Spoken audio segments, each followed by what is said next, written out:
Noswaith everybody. Croeso and welcome to the 2020 annual Tony Jewell lecture. This is for the Wales Africa Health Links Network and it's hosted by Hub Cymru Africa. My name is Dr. Kathrin Thomas. I'm currently the chair of the Wales Africa Health Links Network. And my colleague Tony Jewell was the previous chair. He became the chair of the Wales Africa Health Links Network when he stood down as Chief Medical Officer for Wales in 2012. So at that point, when he stood down as chair, we asked him to organise an annual lecture for us, and he's done us absolutely proud in previous years. So and this year, I've got very high expectations. He's secured us an excellent speaker, and he'll tell you about that in a moment. This is a webinar format, so nobody who's joined, you won't be seen on video and you won't be heard. So it's only the panelists who you'll be able to see and hear. But we've got a chat function and also a Q&A function. So if you would like to ask any of the panelists a question, but particular Professor Pencheon, pop your question in the Q&A and we'll come to that in the second half of the event. So as the questions come to you, please do put them in there. And then anything else you want to comment on or send to other attendees, put in the chat function. We would really like to have your feedback, so there will be a survey in the chat box at the end of the lecture. I'd be very grateful if you could fill that in. There's one in English and one in Gymraeg as well. We do have a safeguarding policy, and that's available on the Hub Cymru Africa website. And just to say, we won't tolerate any offensive or abusive behaviour, so the host will remove you from the event if any of that happens. So I'd be absolutely delighted to hand over to Tony Jewell to introduce our lecturer for this evening. Thank you very much, Kathrin. Good afternoon, everyone. Thanks for joining this conference. As Kathrin says, I'm Tony Jewell, and when I did retire from the CMO role, I became chairman of the Wales Africa Health Links Network. And during that time, I really enjoyed helping to organise the annual conferences. And what we try to do with this annual lecture is invite people who can make a contribution to the work of the global health networks from different angles. And just to remind us that in 2018, we had David Knott, the surgeon who works in war-torn areas, particularly Syria, but also parts of Africa. And he gave an excellent talk. And I felt that characterized the sort of doctor humanitarian response and leading to building training for people, distance training, and also himself training on site. The next lecture of Michael Marmot in 2019, obviously Michael Marmot's done loads of work on global health inequalities, and I felt that that was helping us understand better the role of trying to reduce international health inequalities. And so this year, I'm delighted that David Pencheon is joining us, and I wanted David to focus on the climate emergency. So that's in a way complementary to the previous lecturers. The format this afternoon is that after introducing David, that he'll speak, and I hope we'll have 3 responses from Jane Hutt, if she can get away from her ministerial responsibilities, Jane Davidson, who's Pro-Vice Chancellor at Trinity St David, and Dr. Chris Jones, who's Chair of Health Education Wales. So that's the layout, and you have, as Kathrin's explained, on the chat and Q&A an opportunity to contribute during the conference, and please start to list your questions, which I will select from and direct at David when he's completed his lecture and had the responses. So turning now to David. I've known David for 30 years, and I'm delighted that he's agreed to do this lecture this afternoon. David is a UK trained doctor and a founder director of the Sustainable Development Unit. My phone is going in the background and I do apologise. So he worked in the SDU, which he was a founder member between 2007 and 2017. And this was a unit working with Public Health England as well as NHS England to try and develop sustainability and to try and move the NHS to zero carbon emissions. And I think a sign of good leadership is when you see something created, such as what was announced in October 2020, namely the greener NHS, and the SDU has formed part of the work that will be doing. And I think it reminds me of Chinese leadership, Lao Tzu, who said that a leader is best when his work is done, his aim fulfilled, and they will say, we did it ourselves. And I think David is that sort of leader that through networking and influencing people through publications, face-to-face meetings and networking has achieved a huge change in sustainability. David comes from a excellent public health background in terms of having been a consultant in public health, a local director, worked in R&D, as well as working on behalf of the government advice. He's been recognized in receiving OBE in 2012, and also the Health Service Journal's top 50 most influential doctors, 2013, 2014, 2015. And just because he got fed up with that the BMJ awarded him the BMJ award this year for outstanding contribution to health. So really delighted that David has agreed to join us this afternoon, and can't wait to hear what he's got to say. So I'd like to hand over to you, David. Thank you.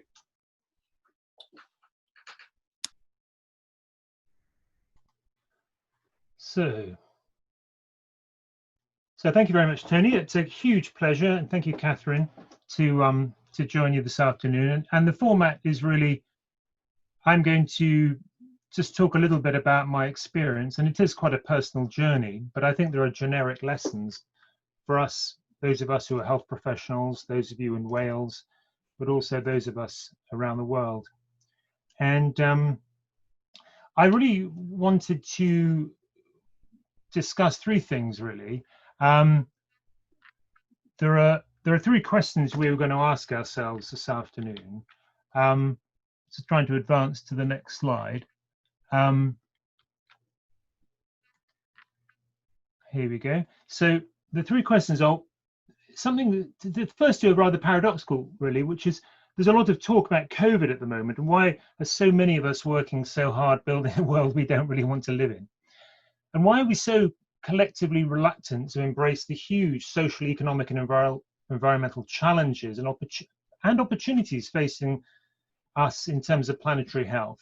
But most specifically, the question I wanted to focus on and discuss was the roles and responsibilities of health professionals and health systems in securing planetary health and fairness. And I wanted to stress in the middle of those three, these are not just environmental issues. When we talk about sustainable development, as anybody who's read or listened to Jane Davidson speak about, this is not just about greening the environment, this is about the integration of all these three big systems that underpin how we run the world. So just to get my bias and background out of the way, I'm, like all of us, prisoner of my experience, as Tony said.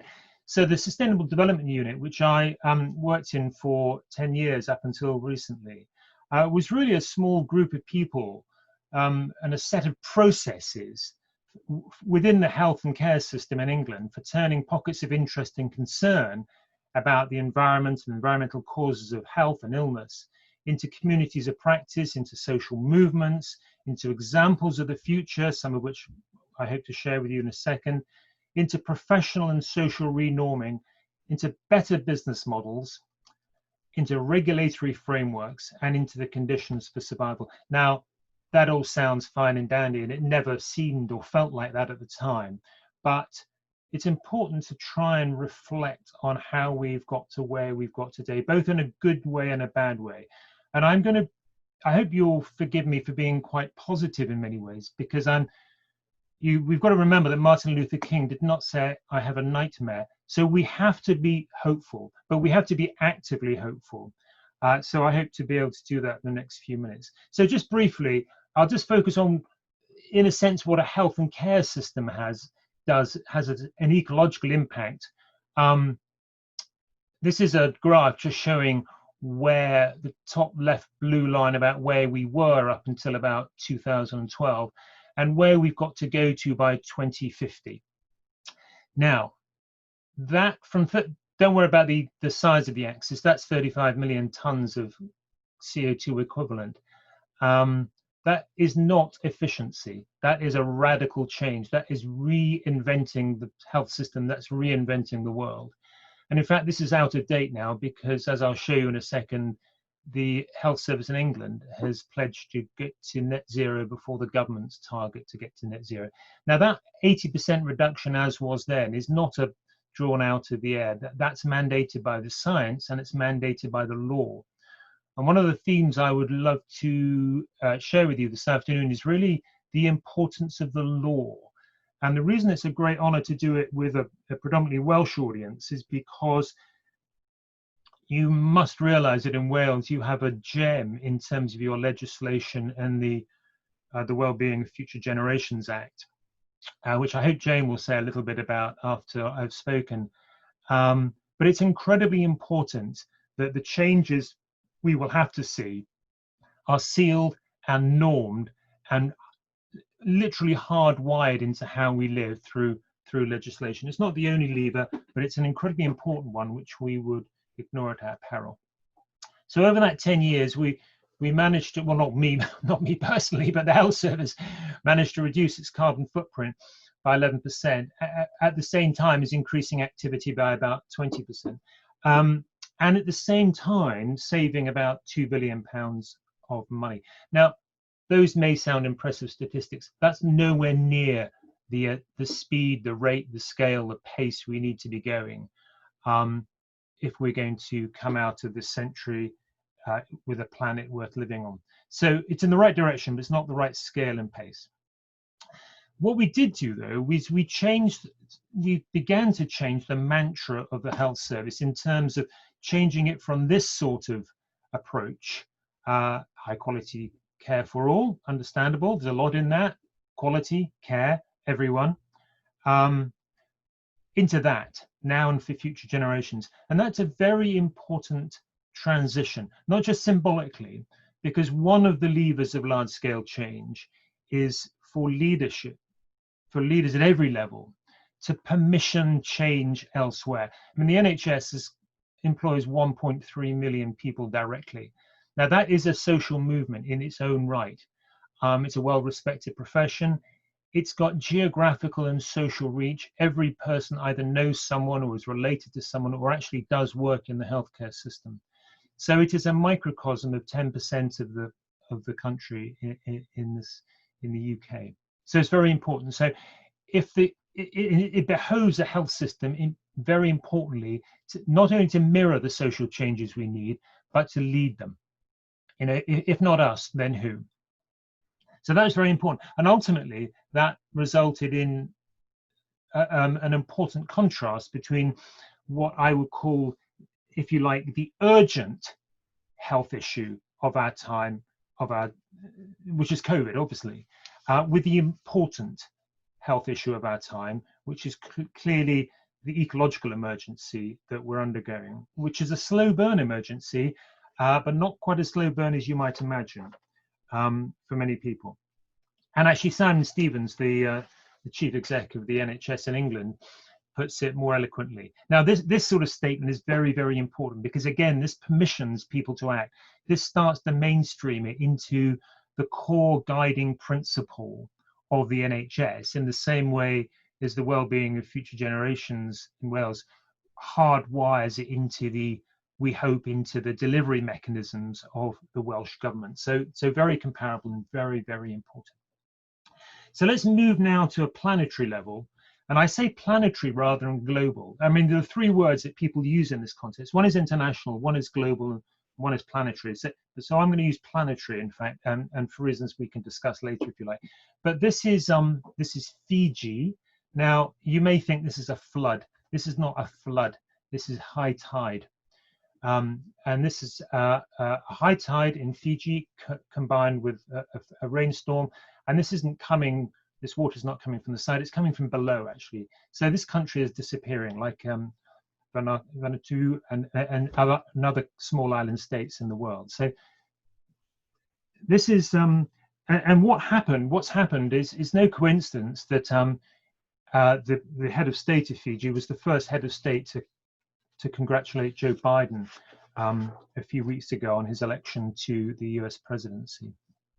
And the reason he did that is because it's very, very important there is solidarity amongst countries to implement the Paris agreements. So planetary health is what we're talking about. The top three black boxes there, the things we do, the health of the people, and the health of the planet.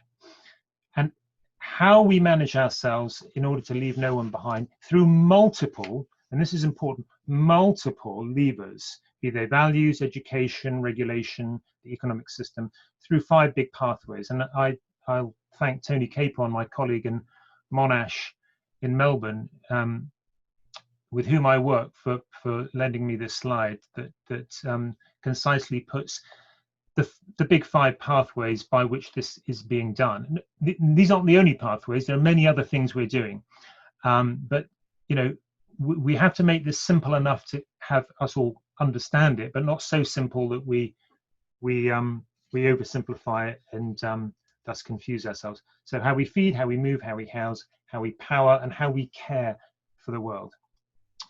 So let's turn to health now. In fact, I'm a health professional like many of you, but I tell you, when I was at med school, I never went to a lecture on the causes of health. I went to plenty of lectures on the causes of multifocal leukoencephalopathy, but not on the causes of health. So I would probably say my upbringing is really about being an illness professional. So in terms of health, what it really means to be healthy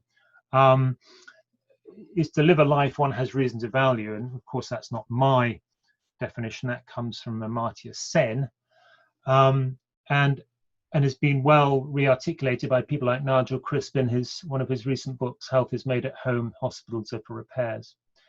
And you may know, of course, that's an African saying. Nigel's the first to say, I think it's a Ugandan saying, actually, it comes from Uganda. So I want to try and make as many references to other countries in the world, especially the continent of Africa, as befits the title of this lecture. Okay, and why health systems and health professionals? I mean, because if you look at the Ipsos Mori data about most trusted professionals, I won't tell you who, well, you can guess who's at the bottom of this table, but these are the people at the top. Now, all these 5 groups operate highly and visibly in the healthcare system. So it's not just convenient that health systems and health professionals sit up, speak up, stand up, act up, but actually it behoves us as our duty of care. We not only have the opportunity, but we have the responsibility.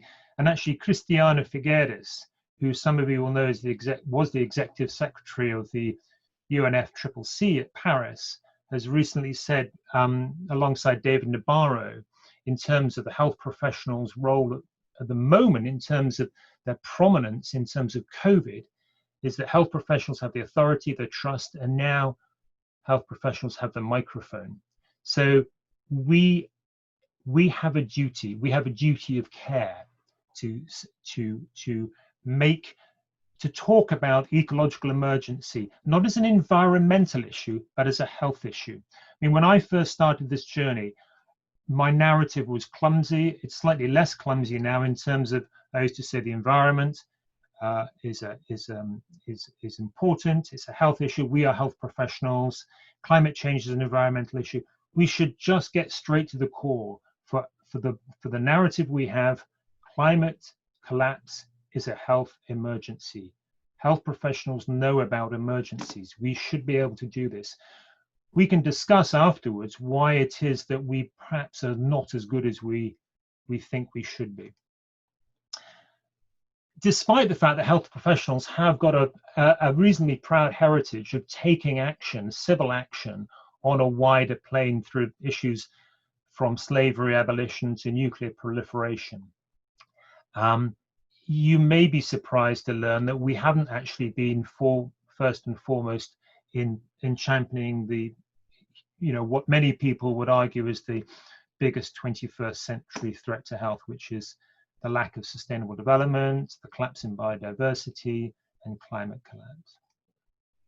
And this is something you'll be well familiar with, many of you, in terms of the sustainable development is not just about environmental sustainability, as you will quickly learn if you read the story of that's well told by Jane Davidson in Futuregen.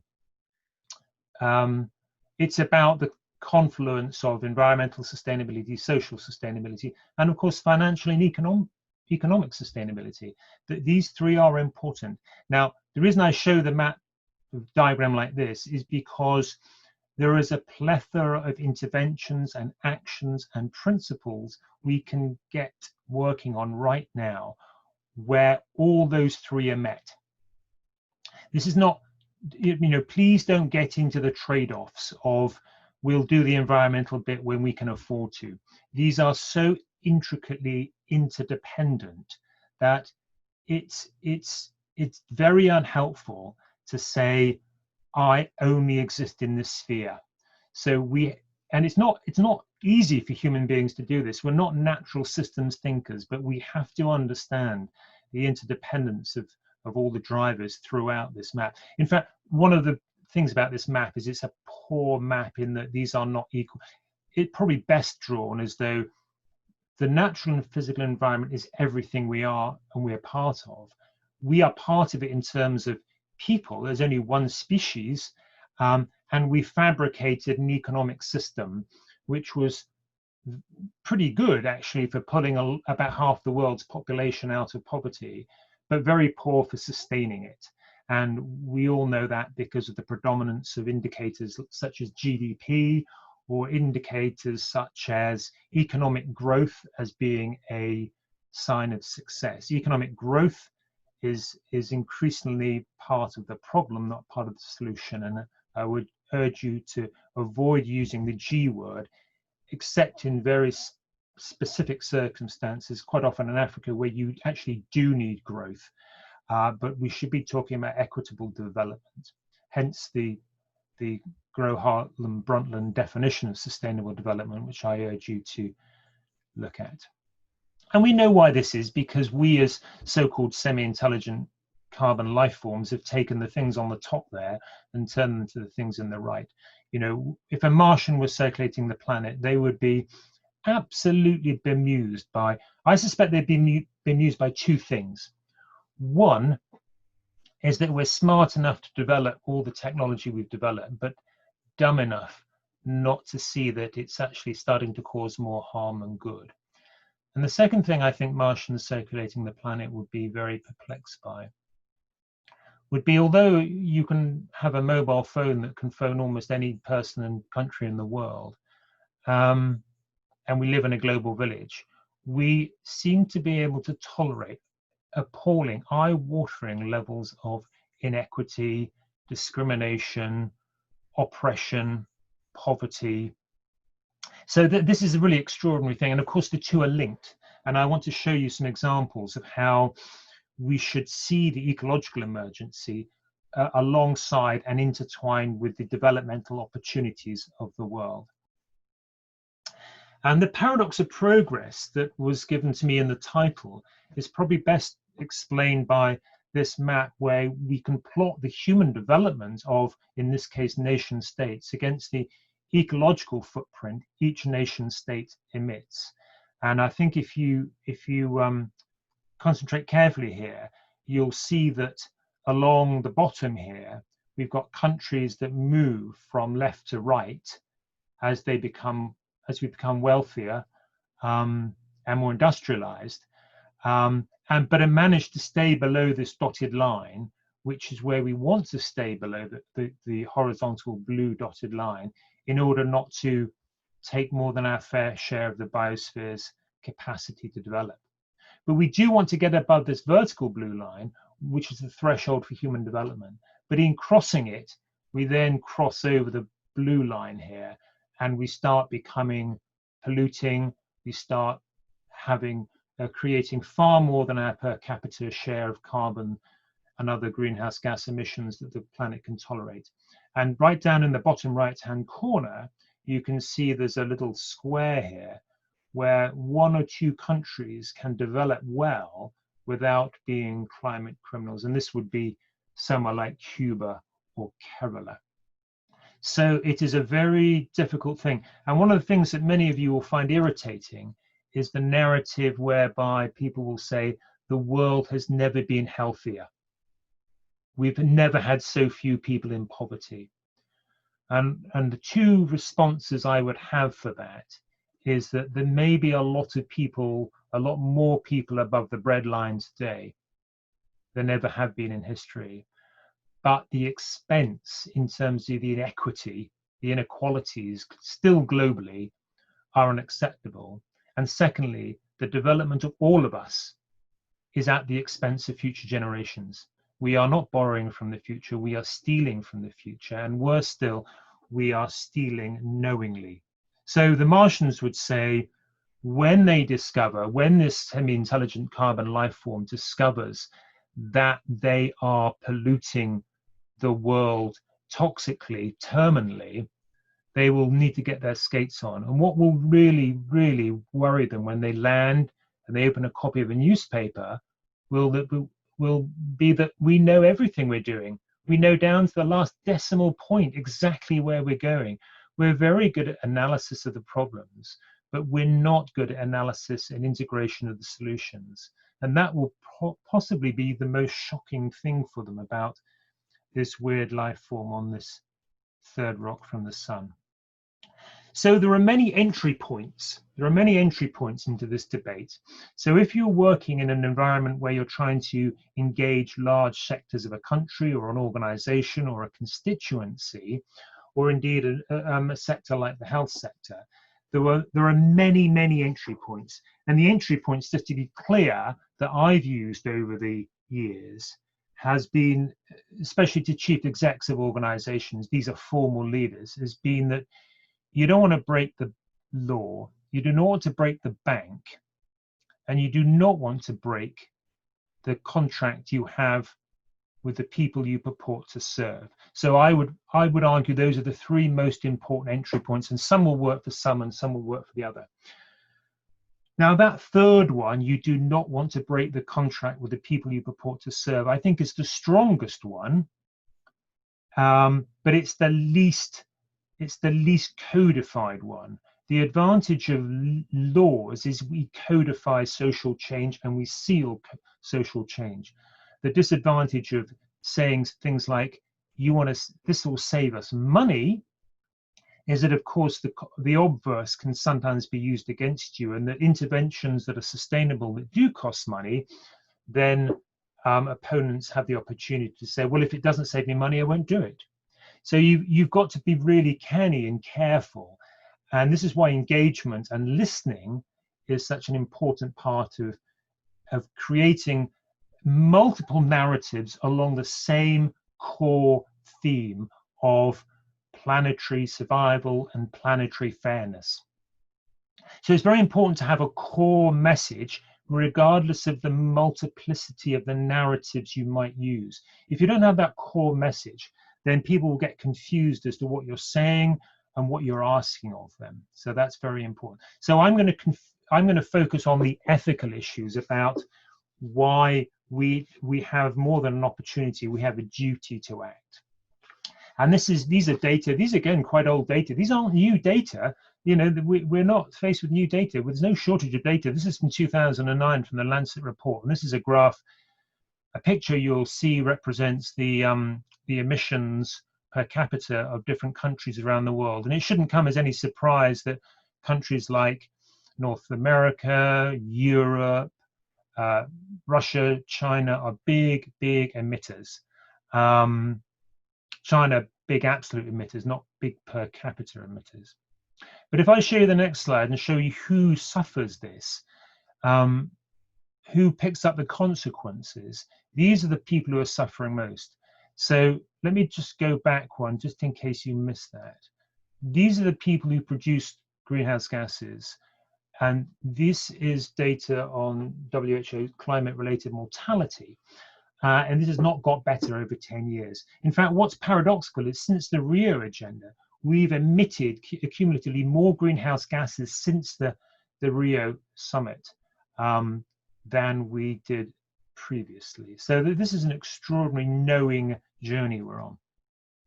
So I'm going to try and tell you 4 quick stories from the 4 corners of the earth that exemplify some of the issues that I think the Wales Africa movement has been dealing with in the work they've been doing between Wales and Africa. So this is a city. This is going to be Spot the City contest here. This is a city with one of the most advanced public transport and cycling networks in the world. And I know you're thinking, well, is it Stockholm or is it Amsterdam? Well, probably some of you know that it's actually Bogota in Colombia. So if you go to Bogota in Colombia, it's a scary place. I mean, it's got enough problems of its own. But in 1998, when they were about to build a massive superhighway right through the middle of this city, this person here, Enrique Peñalosa, stood for mayor on the ticket of I will free the street, I will make the streets free to walk for cyclists, buses, pedestrians. I will save a lot of money. I will democratize the environment of the city. And during his term, well, he scrapped the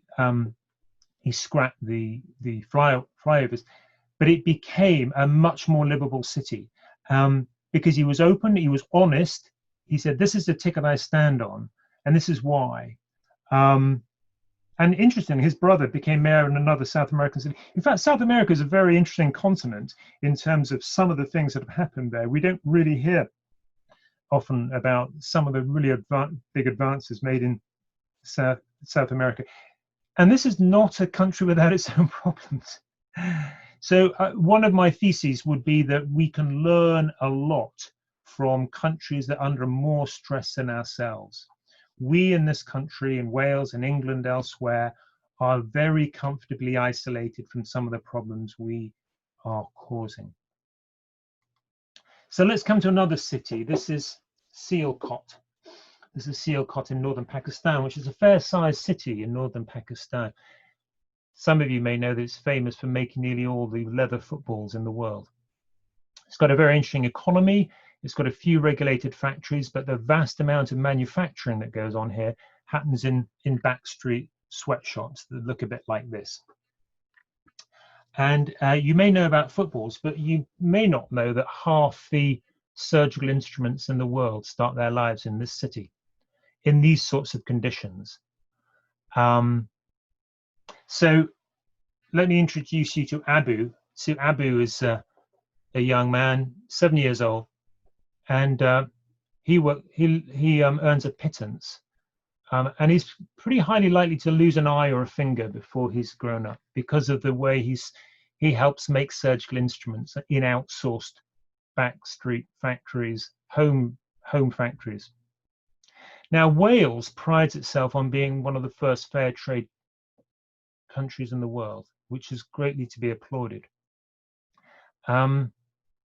And a lot of you will buy fair trade coffee, a lot of you will wear fair trade cotton, but I doubt whether the NHS in Wales purchases fair trade surgical instruments.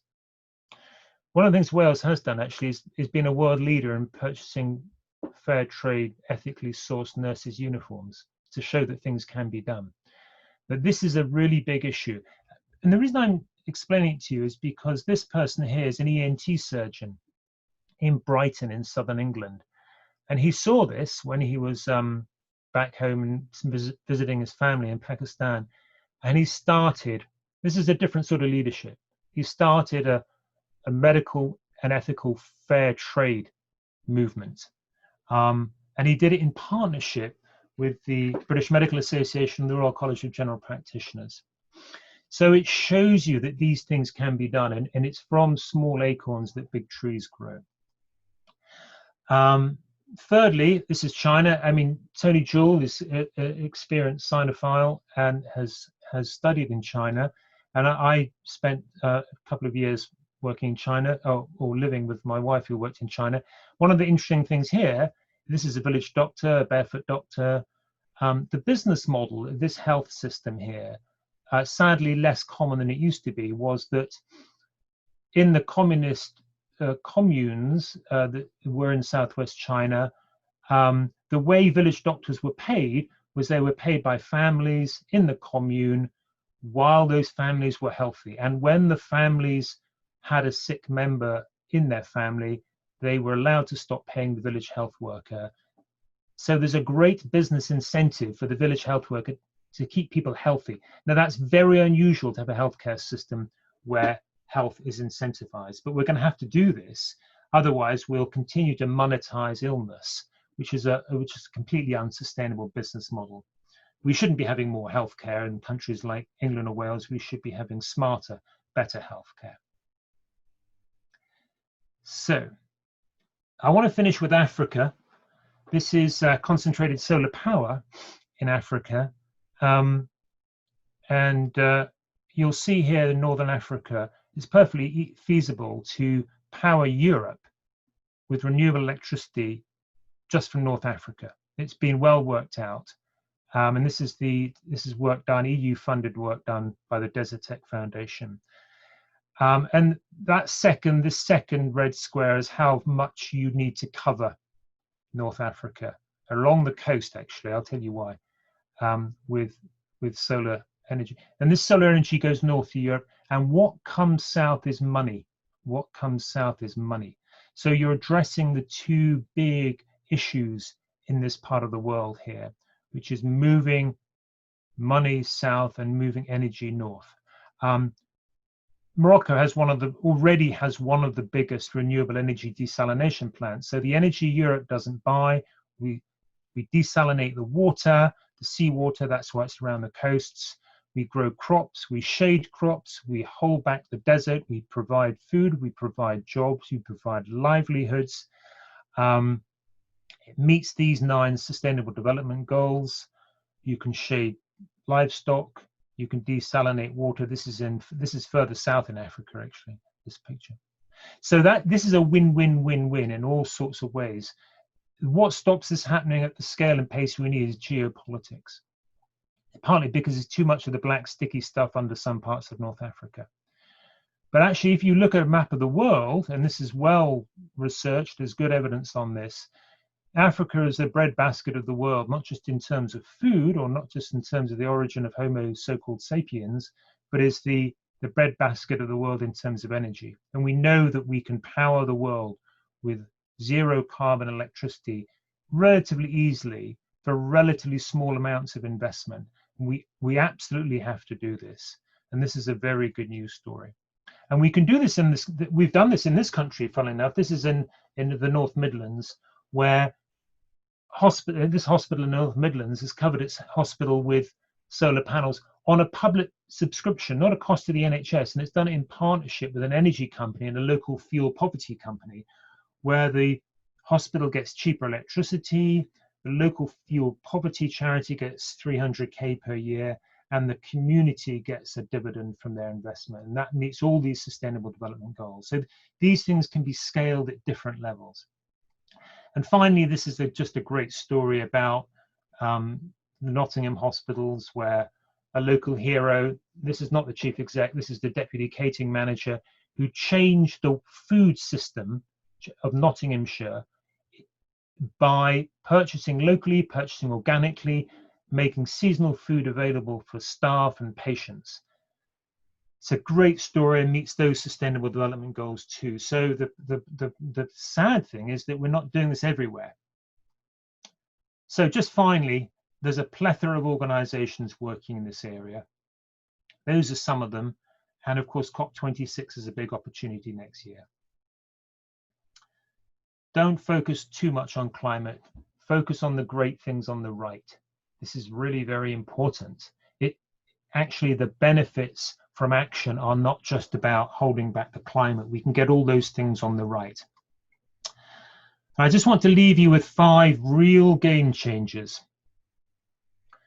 I don't want to oversimplify this, but the first 2 are processes. One is about enfranchisement, about education and enabling social movements. And that's often about gender equality, Black Lives Matters, respecting the young, respecting the old, so that the social tipping points that we need can outpace the ecological tipping points that are going to kill us. The second is economically sustainable business models. It's highly unlikely we're going to overturn capitalism, but it's highly likely we can use capitalism in a different way to our advantage. The third and fourth issues here about we have to decarbonize the global energy system fairly, and we have to preserve the ecological and biodiverse conditions that give us our food. And finally, we need to, this is not going to happen naturally. We're going to have to do this actively.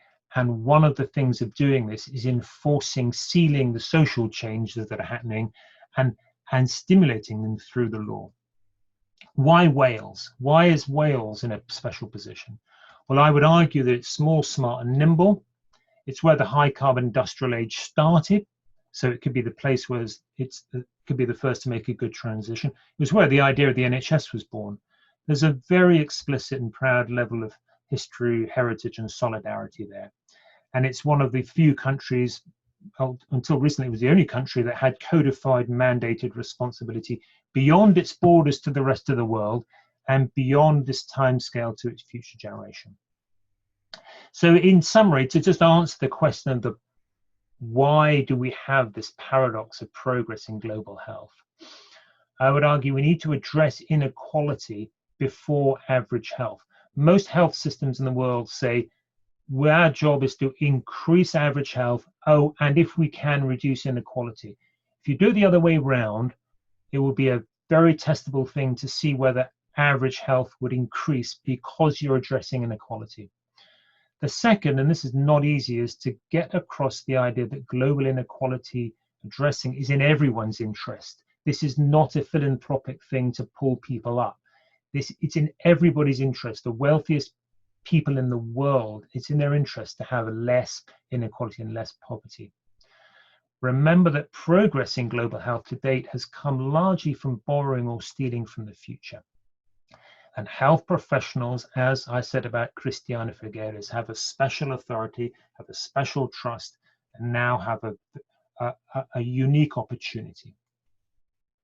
So I'll leave it there with Desmond Tutu's words about people in Wales, which some of you may remember from 2012.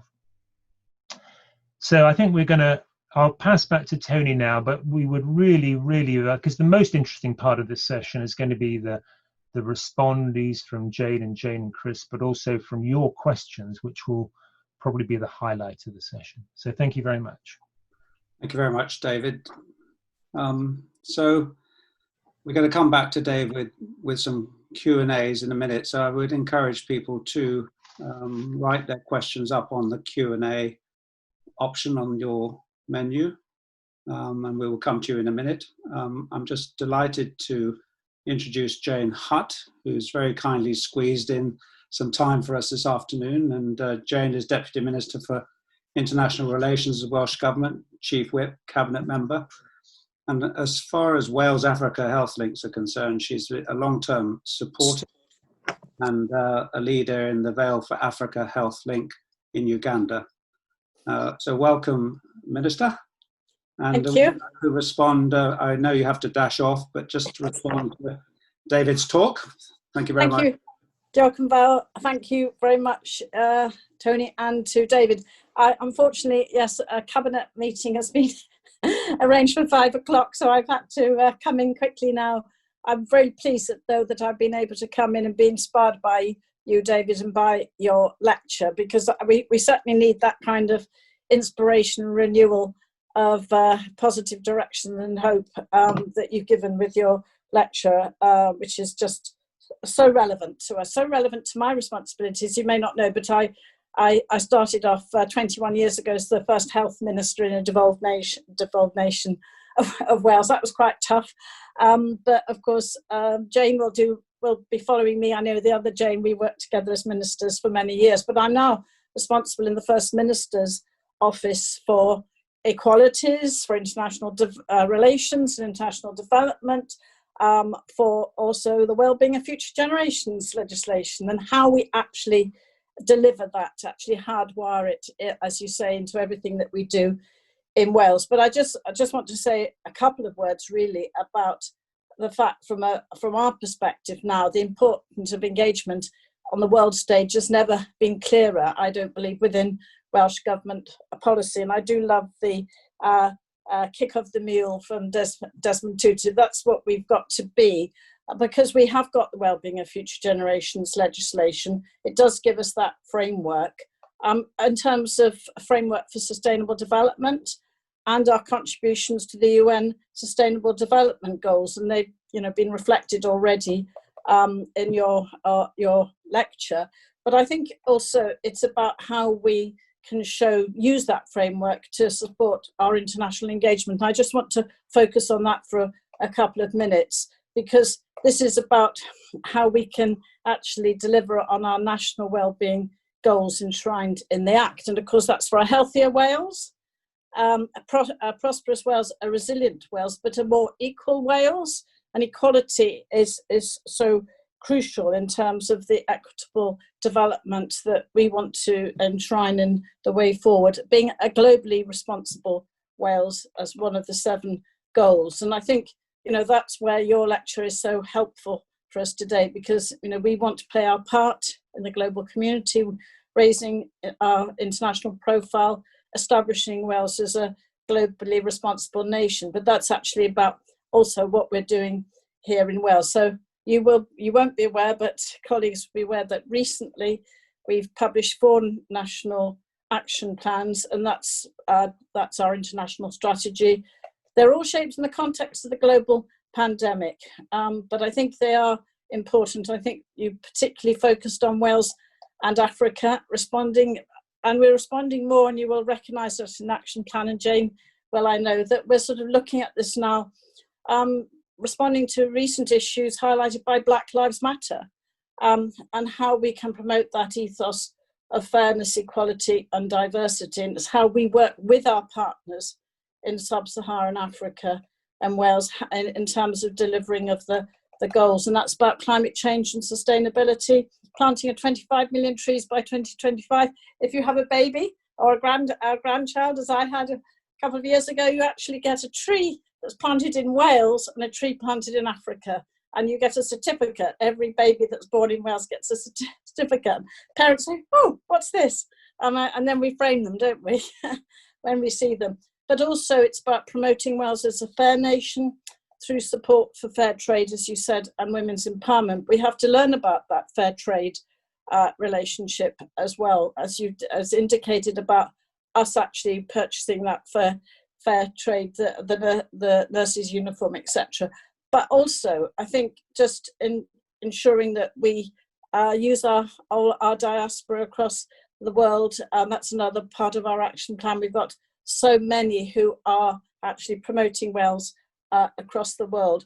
I just want to briefly say that Vaughan Gethin, our health minister, he's recently signed the MOU between Welsh Government and the WHO, and I think that's important because it's covering the areas of health equity and rights, investment for health and well-being, and that's also about equitable development. And I think it's something, the health equity agenda, and I think Chris Jones here, he'll be taking that forward in terms of the Health Equity Status Report Initiative.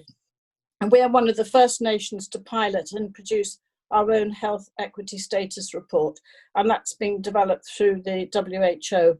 But obviously pandemics had a huge impact on our work here in Wales as a globally responsible Wales. We actually gifted a lot of CPAP devices to Bangladesh to support their efforts in tackling COVID-19. And we are engaged obviously in that global health contribution. But I just want to finally say thank you very much for sharing this with us. I hope we can live up to your expectations in Wales. We certainly try to do so. We've got a few weeks left of this Senate term into the elections ahead of us in May. I want to finish by saying your 5 E's are so important, but I would say your last E about enforcement of needs for the expectations of future generations is the most important one to leave us politicians with. Diolch yn fawr, and hope the rest of the session goes well. Thank you very much, Jane, for joining us.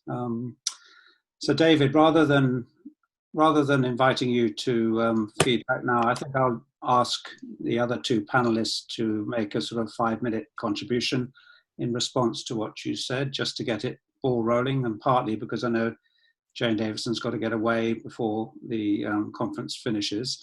So if I could just invite Jane Davidson, I just wanted to remind the audience who may not know, I said about the current role in Trinity St David, but also your chairmanship of the Food, Farming and Countryside Commission in Wales, and the fact that you have ministerial experience in Welsh Government, both in terms of education, environment, sustainability and housing. And actually it was on your initiative, and I remember during my time that we kicked off the idea of sustainable Wales and what became the health and well-being commitment. So Jane, welcome, and over to you for your reflections on what David's said. Thank you. Well, thank you, Tony, for that kind introduction. And David, that was an absolute powerhouse.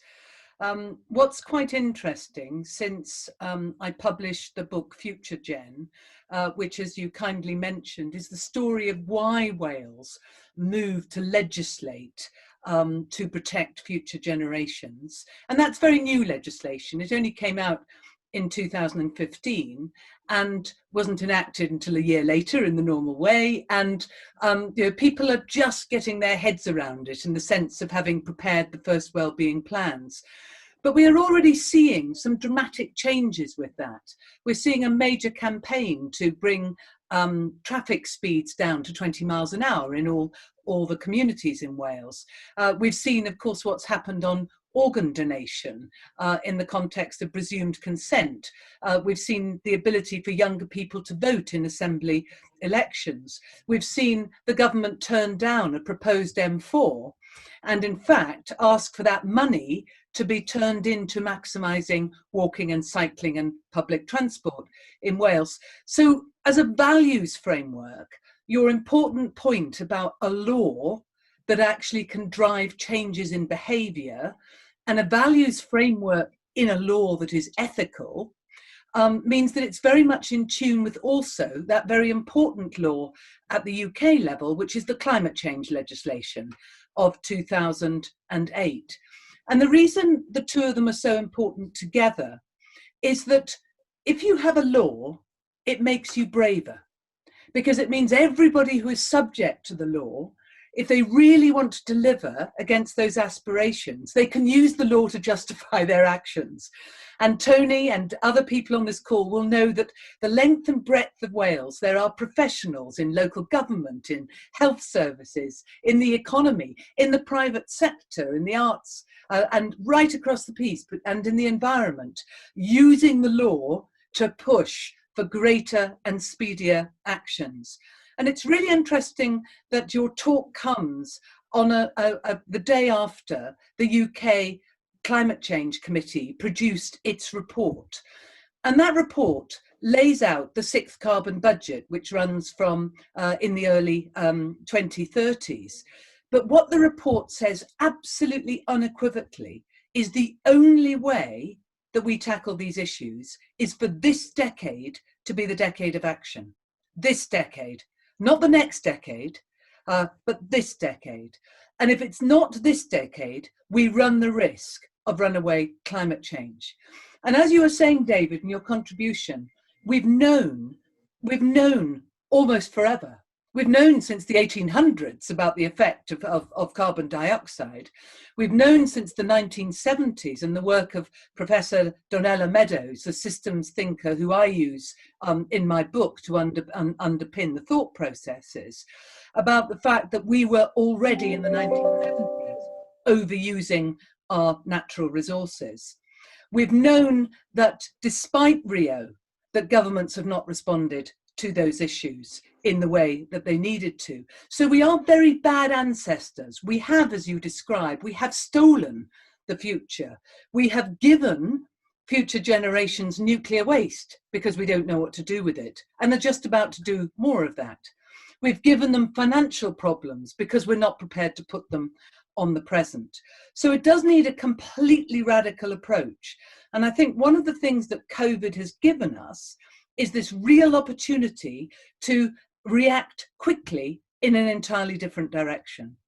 And that has to give us hope that the calls from the UK Climate Change Committee yesterday, in terms of a 68% reduction by 2035 in our carbon emissions, but with a scientifically, academically supported plan to deliver on that, will not only contribute towards increased health and well-being, as you describe in your slides, but it will take a lot of the contaminants out of our societies that cause continued ill health, whether they're related to oil or gas and fossil fuels, and whether or not it's maximising the public transport opportunities.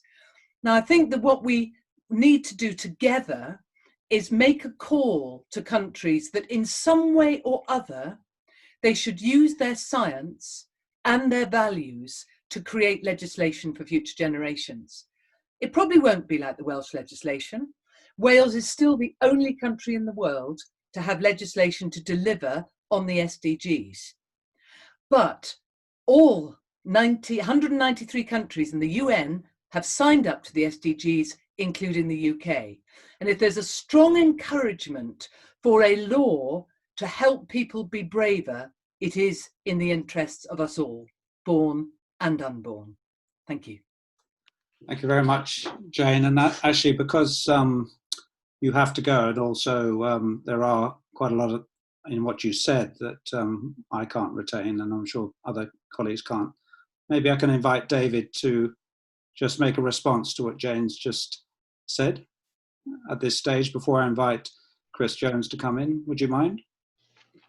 No, that's fine. No, that's great, Jen. And I would urge anybody to have a look at futuregen, because futuregen, read it, because it's a good read. It's a rollicking tale of a journey about the foibles of human nature, really. But just let me make a couple of comments about the role of the law, because when I first started this journey about system change, I was not a great fan of the law. It struck me as, well, it's brutal, it's crude, it's top down, it's not inclusive. But actually, I've become a great fan of the law as one important element, not the predominant, but one important element of how we do large system change.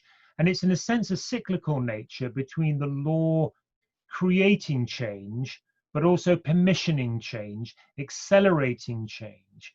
A lot of people have said to me in the NHS in England, the fact that we managed to get some things into the regulatory structure has given them permission to act other than under the radar. I mean, people like being edgy and acting outside the system, but when actually it says you now have a formal duty of care, it unleashes a lot more energy, where people are much more empowered and indeed obliged to externalize their values at work.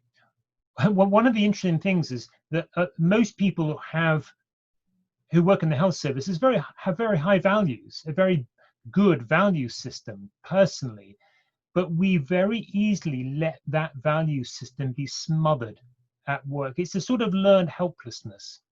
It's I'm just too busy saving lives to save the planet.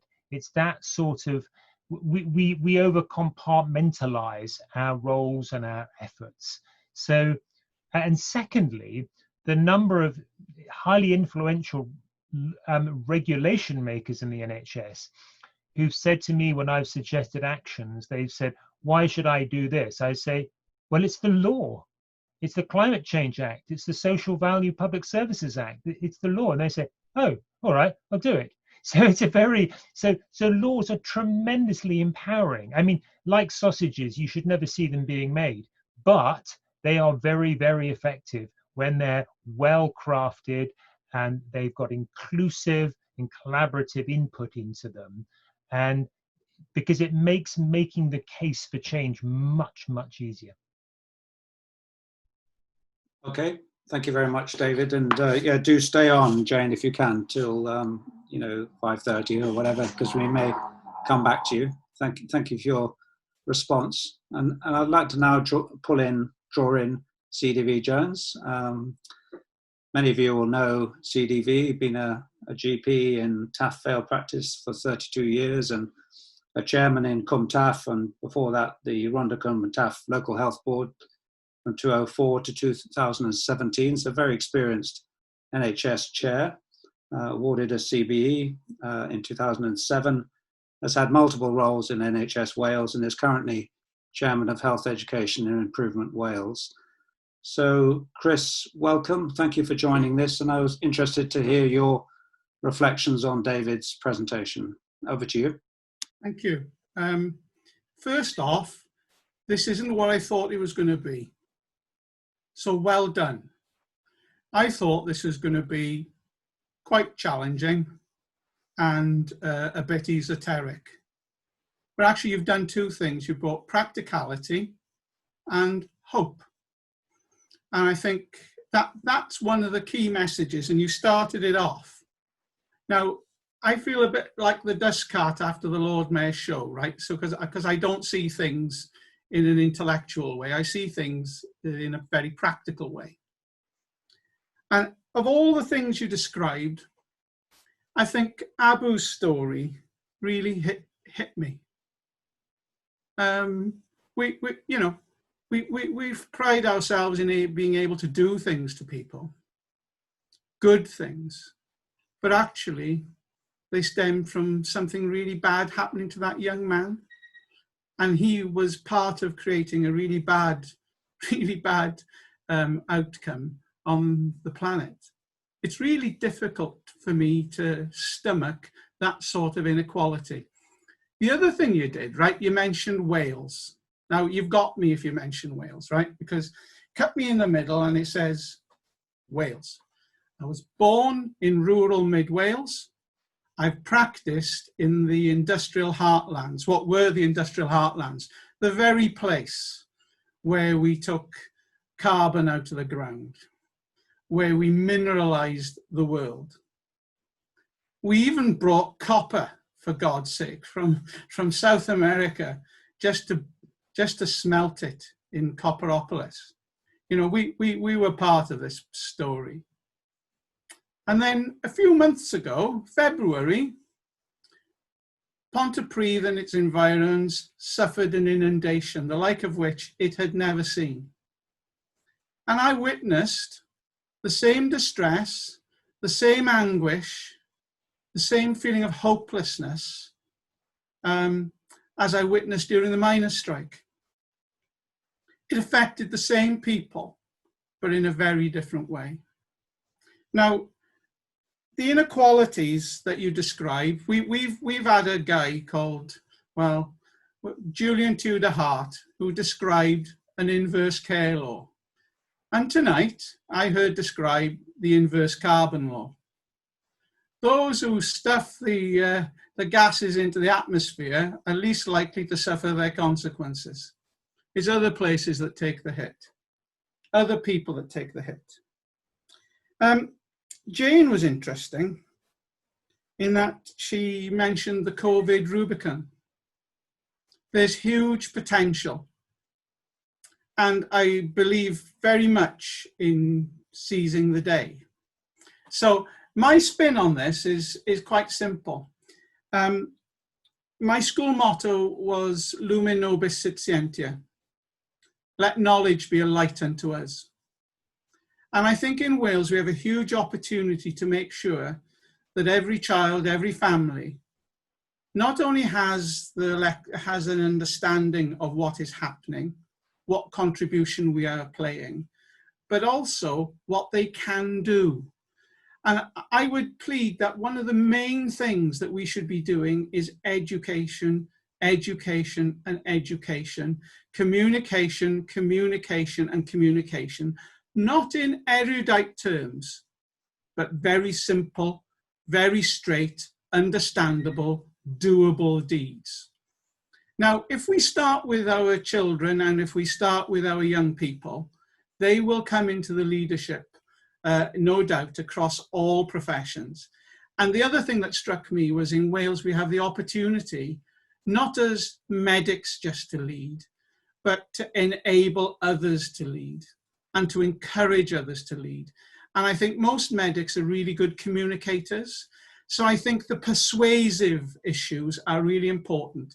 The law is important, but actually culture eats strategy for breakfast.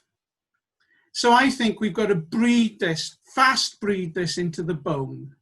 And being the chair of a body formed to create education and improvement, I think that I would ask a question. Do all our surgeons, do all our purchasers know that Abu, the conditions in which Abu was producing the instruments upon which we depend?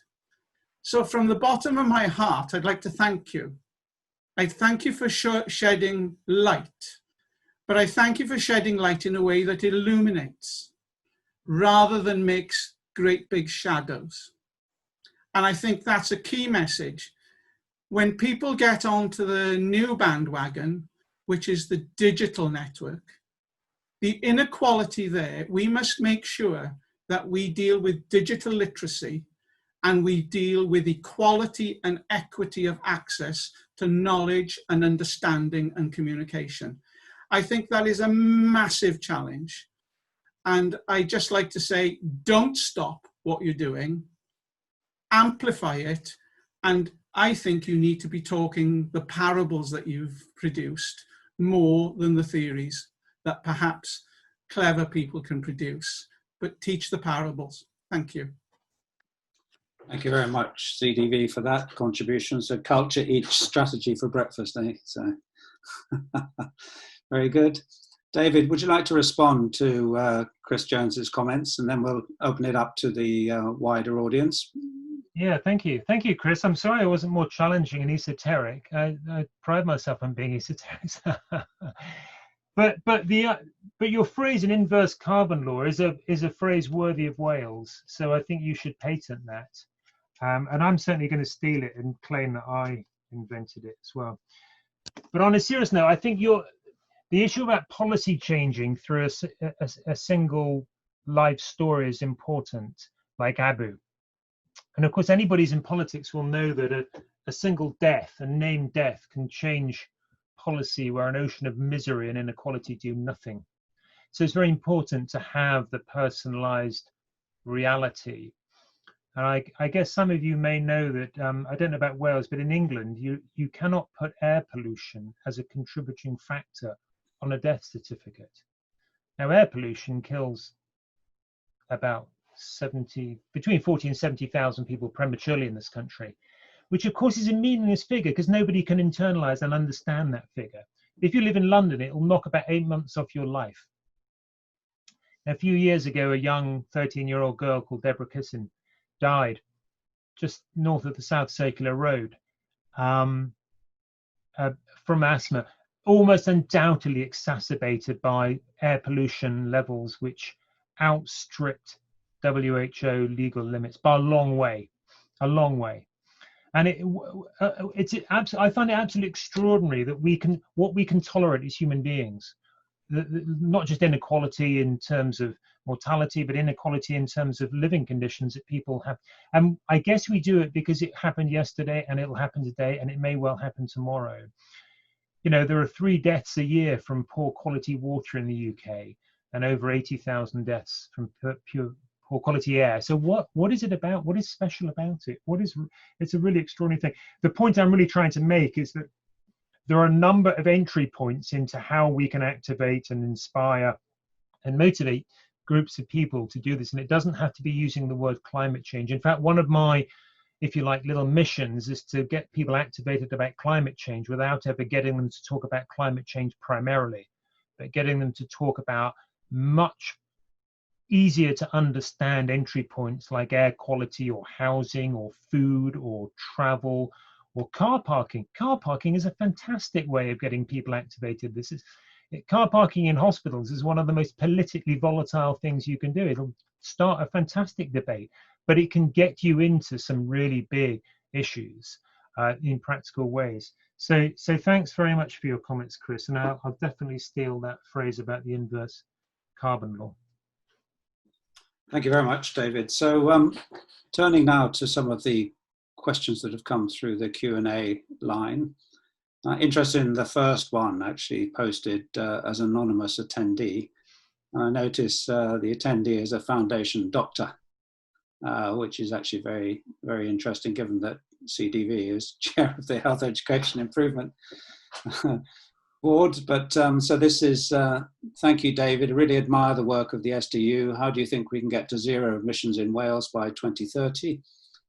As in health and social care, as we have pledged, we don't have an SDU or a net zero panel or greener NHS, and our environmental health officers are doing sustainability but have to be attending to COVID. I sometimes feel like I'm the only person working on sustainability on our health board.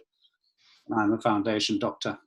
What approach shall we take? What could be our first steps to achieve these ambitious but necessary goals in healthcare in Wales?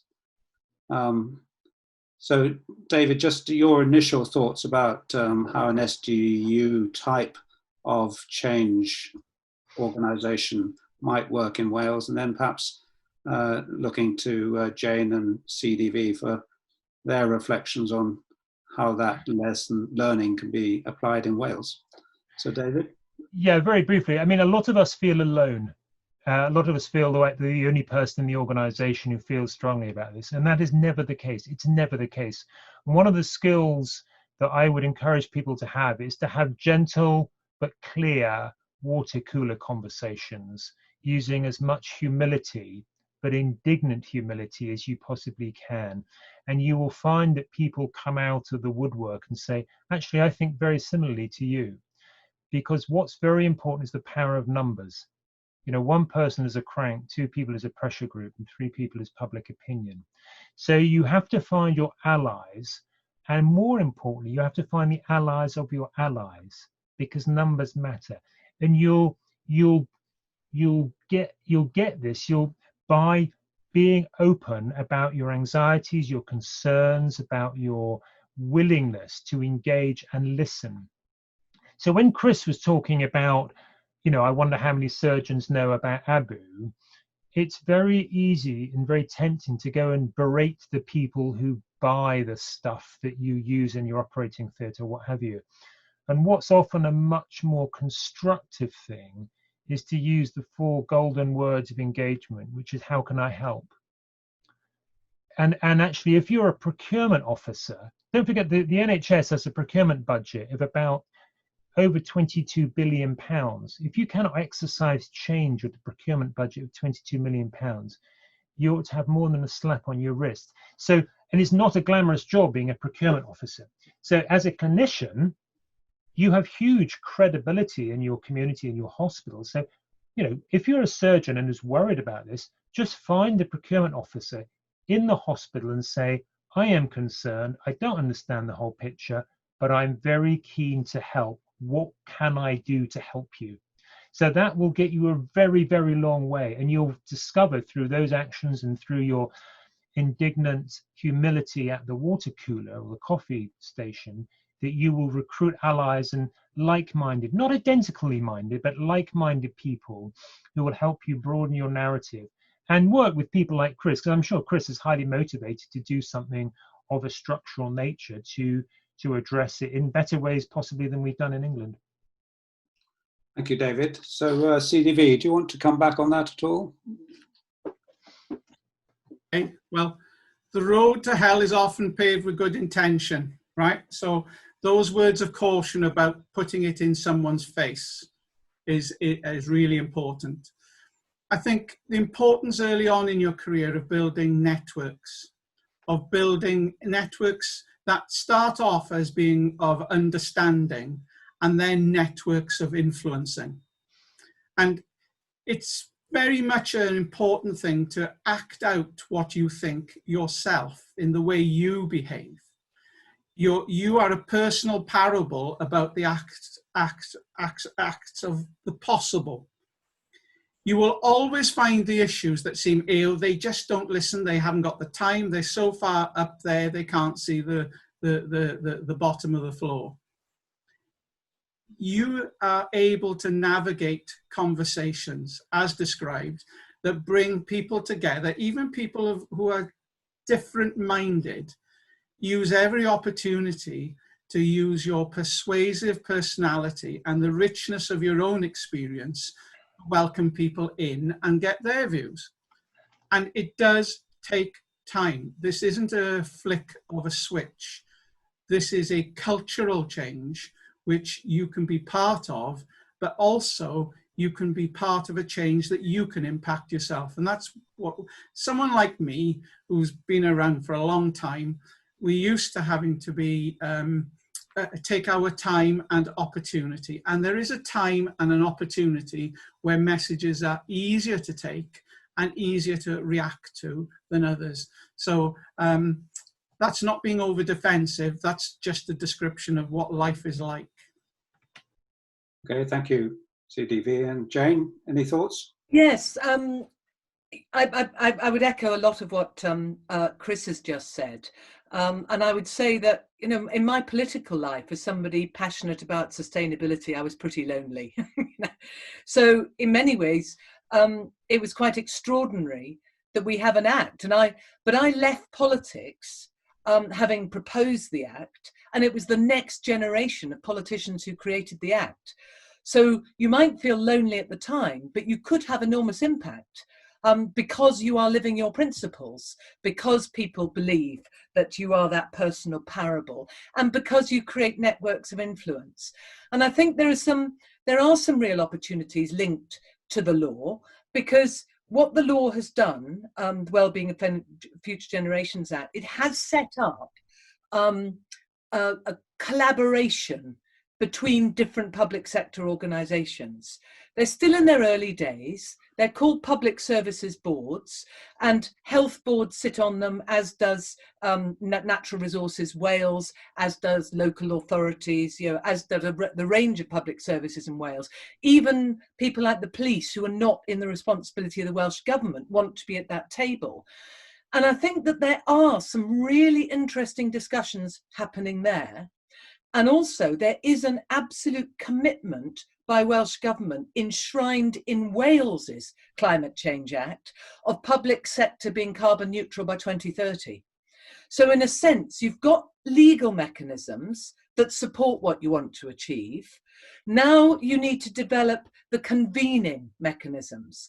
And the Act very much encourages people being preventative, long-term, collaborative, integrating the goals and involving people about whom decisions are being made. And those are requirements in law. And I know that, for example, the Future Generations Commissioner is considering in due course whether or not a public service is taken to court because of not delivering on those requirements. And we will need those kind of tests in the system. And that will help people understand what they need to do. But I think the main thing is, don't feel lonely, because actually there are a lot of us out there, and it doesn't need to just be in your own workplace. There are wide array opportunities across Wales to engage. There's an open opportunity at the moment being convened by the WCIA, for example, on people contributing towards the Wales contribution towards COP26. So there are many, many ways. And I think I saw Fiona Brennan on the call as well, who set up an alliance of green anaesthetists who had me speaking at their conference previously. And therefore, there are all sorts of elements within the NHS as well, where people are trying to do a lot more in terms of taking this forward. Thank you very much, Jane, for that personal experience as well in terms of achieving change. Thank you. Bhikkhu Ghosh, who's also a past chair of the Wales Africa Health Links Networks, asked us to, or at least David in particular, to choose three things what Wales should do in 2021, 2022 to make sustainable difference in developing nations. apart from suffering all the inequalities and the effects of modern society's greed and indifference, they're struggling to cope with day-to-day healthcare issues, infrastructure, manpower, resources, and having to cope with COVID-19. So asking really for three things, David, always difficult, that will make a difference in the next 2 years. Yeah, well, I give myself time to think of that. I'll just reinforce what Jane said: is don't feel lonely, one, and don't feel scared either. That's the other thing. And it doesn't need a vast amount of courage, especially from health professionals, to get up and say, I think this is important. I'm willing to do something. And the way, because a lot of health professionals, for instance, say to me, said, well, I feel very passionately and strongly about this, but I'm not a climate scientist. I'm not an environmentalist. And I said, well, that's fine. You don't need to be. Don't try to be if you're not one, but you are a health professional, and you need to frame your issue by saying, this is a health issue. You are trusted on health issues.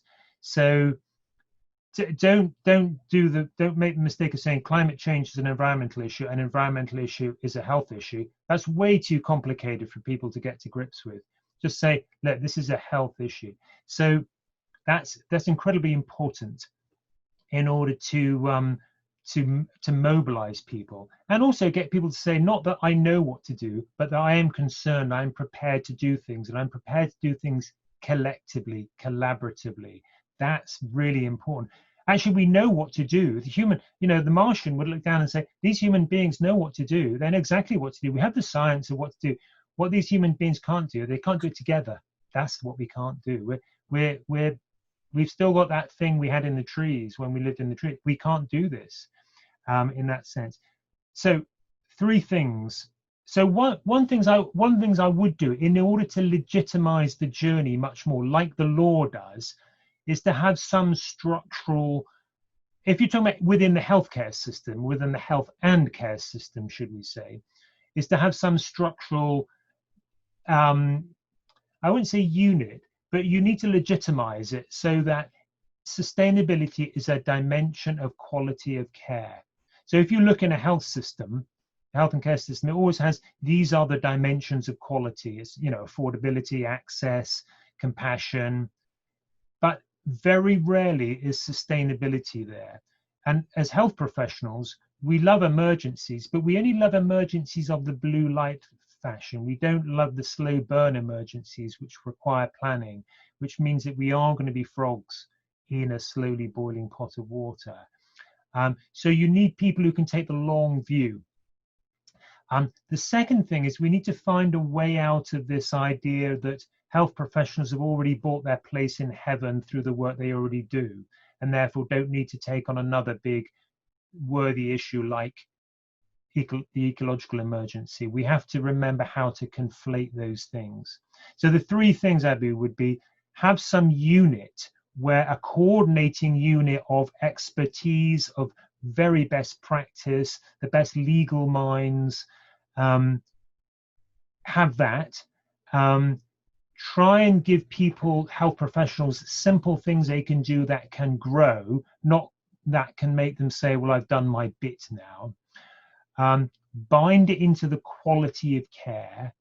Bind it in the same way as the well-being of future generations is bound things in. That's very, very important. So those are three things which I think are really important. And of course, you have to use the procurement capacity of the healthcare service. In fact, one of the laws we have in England, I don't know if it applies in Wales, is the Public Services Social Value Act, which puts a statutory duty.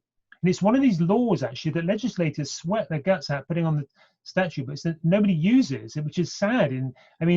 It is the law that in making procurement decisions within the NHS, you are obliged to consider the social and the economic and the environmental consequences of your decision. Now, I have said to an NH trust before, it would be terrible if you were the first NHS trust to be prosecuted because you're breaking the law. Now, that's a little bit heavy. That's not a lever I would normally use. But sometimes you need to sort of remind people that actually there are good laws on the statute books already that we're not using. So it would be really important to analyze what laws are we not using to their maximum potential that are on the statute books already. I hope that helps. Okay, thank you, David. And I'm aware that Jane Davidson's had to leave now. So Jane, do you just want to say final thoughts and farewell? Yes, no, thank you very much. I think that there's another question about whether or not the Wellbeing of Future Generations Act can bring all these things together around climate, inequality, health. And of course, it very much does that. It operates right across the piece. It's not an environmental law. And I just thought I'd read out to people on the call, a globally responsible Wales is a nation which, when doing anything to improve the economic, social, environmental and cultural well-being of Wales, takes account of whether doing such a thing may make a positive contribution to global well-being. And the really important thing for me in that particular law, I know that there are a lot of people working in international development in Wales who really want to see how that can be tested. But the really important thing for me, as we're all looking to move towards net zero, is that that prohibits Wales from offshoring its carbon emissions.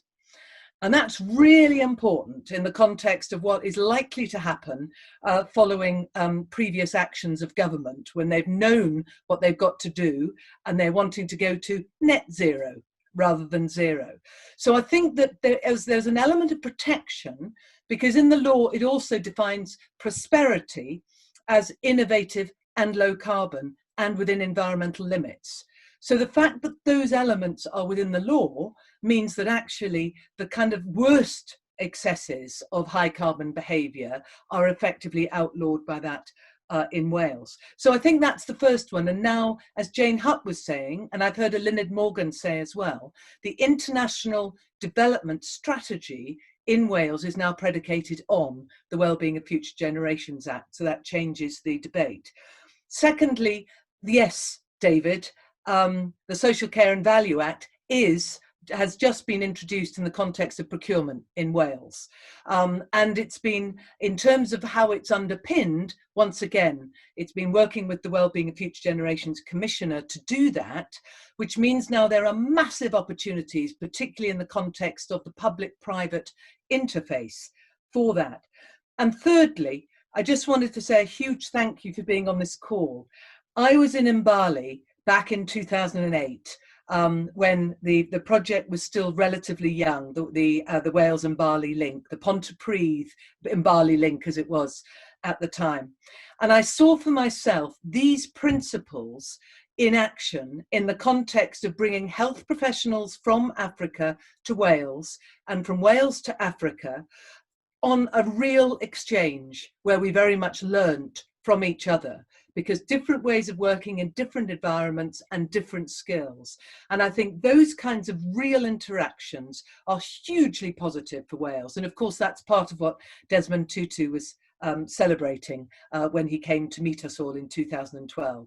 So as the daughter of a person who started a medical school in Zimbabwe and has grown up around health all my life, I am delighted to have been on this call, and I wish you all the best with the rest of it.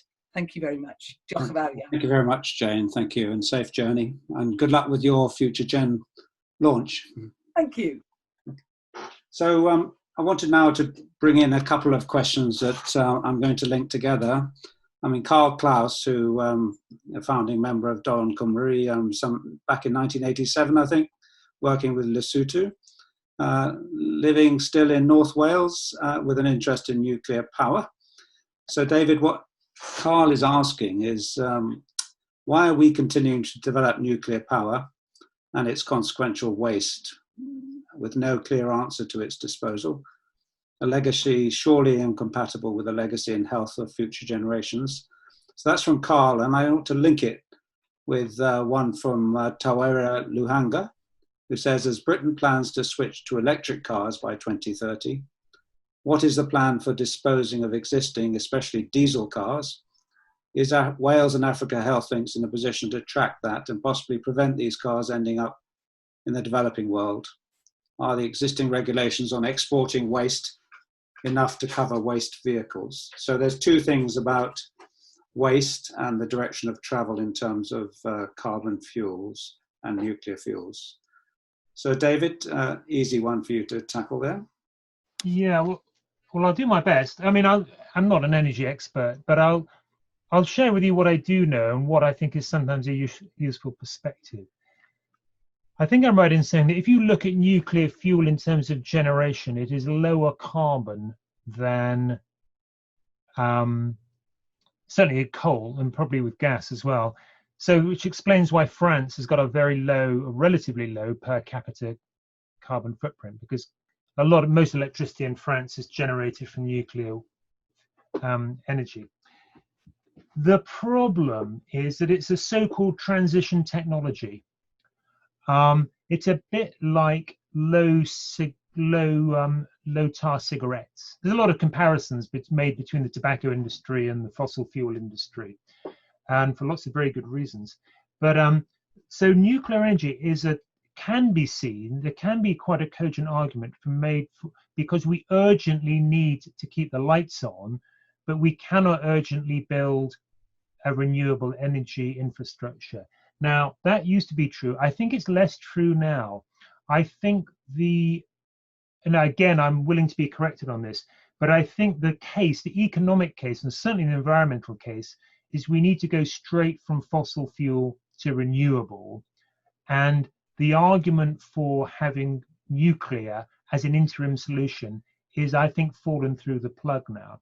One of the really big disadvantages or two actually, of nuclear energy, apart from its danger, there's not actually far more people have died in the coal industry than died in the nuclear fuel industry. But huge but, there are massive capital costs, massive, and carbon costs in building the infrastructure. And secondly, it is very non-modular. Now, what I mean by that is that if you take photovoltaic or concentrated solar power or wind turbine, it's eminently scalable. You can build it very small, or you can scale it up massively, very easily and very quickly, which you cannot do with nuclear energy. So that is one really good reason why we shouldn't do this. Secondly, interim technologies like low tar cigarettes very much slow the rapid evolution from carbon to zero carbon technologies. And the Africa connection here is that many African countries have got the potential to what's called leapfrog technology.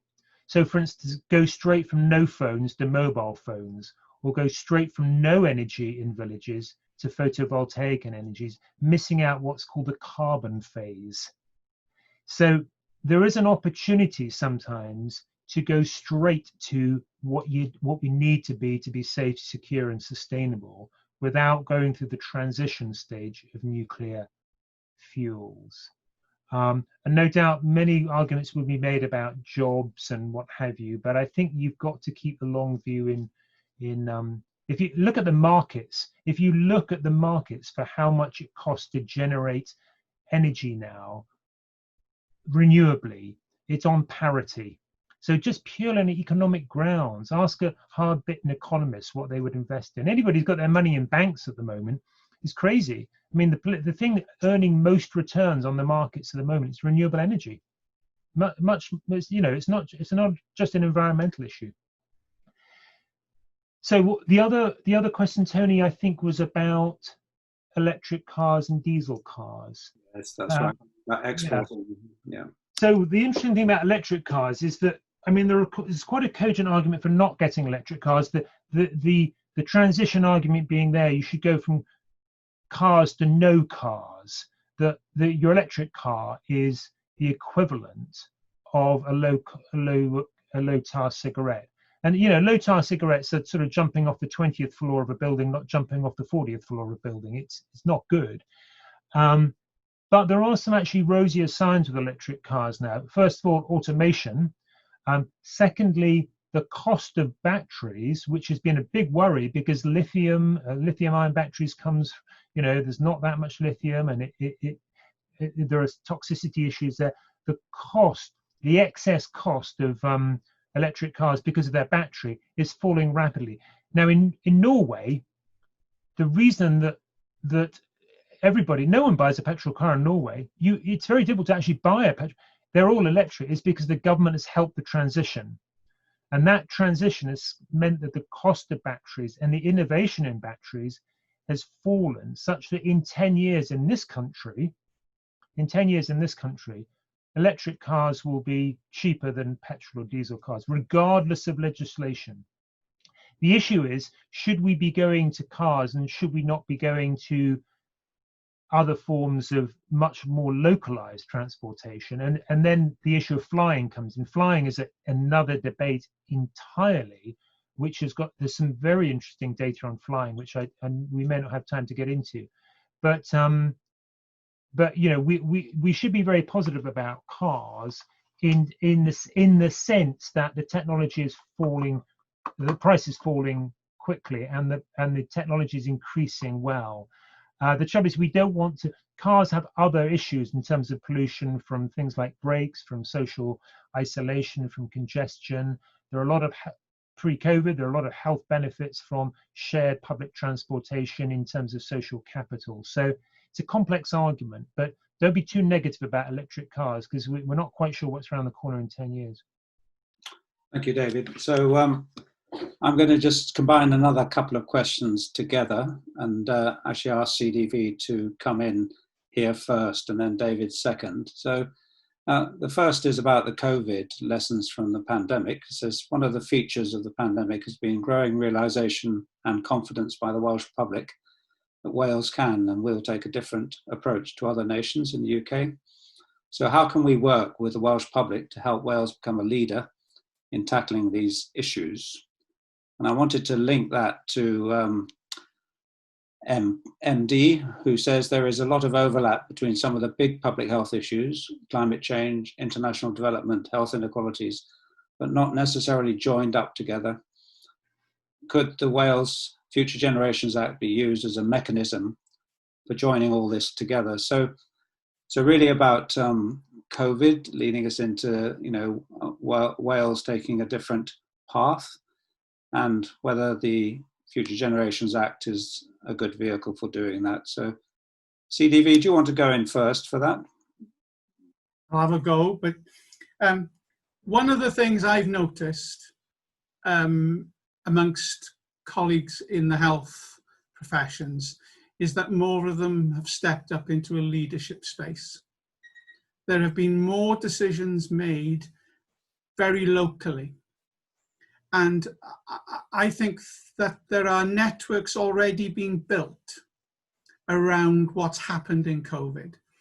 The second thing that I think has happened is that our idea of a meeting, our idea of actually bringing people together, digital has enabled a much more agile way of doing that, but it won't replace all of what we need to do. There is a thing about personalization, but this thing about feeling lonely, I think, is an inhibitor. So I think if the digital technologies help build a network, I think that's really helpful.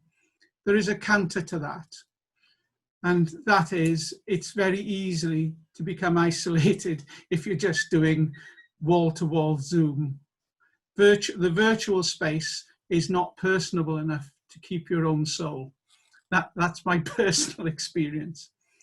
Then I actually think that for the first time I've seen service and regulators move, instead of like an ice age, they've actually moved a little faster and actually polarizing towards the same focus, the same journey.